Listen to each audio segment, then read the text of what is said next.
আর কিছু মুসলিম বিদ্বেষী নেতা তারা বসে বসে কাঠি লাড়ছে। ঠিক বলছি না ভুল? জোরে বলুন। আর এরা নেতারা আবার গরম দেখিয়ে বলে আমাদের এই আছে, কি আছে বলে, আমাদের এমএলএ আছে, তাই নাকি? কিছু কিছু নেতা কি বলে, বললে আমাদের সভাধিপতি আছে।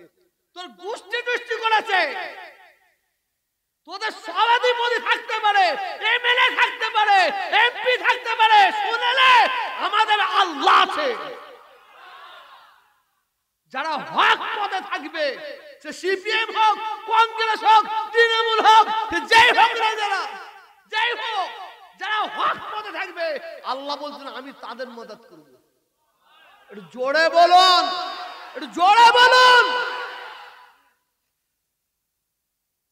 নেতা হয়েছে মানুষের চোখের পানি ফেলার জন্য? নেতা হয়েছে মানুষের মুখে হাসি ফুটাবে তো? কি আমার কথা রাখতে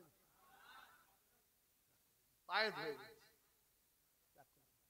আমাকে অনেকে অনেক কিছু ভাবে, তৃণমূলের লোক, আবার এককালে অনেকে বলবে, এবার বলবে হয়তো সিপিএম এর লোক।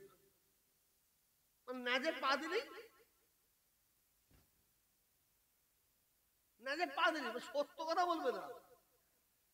নেতা হও,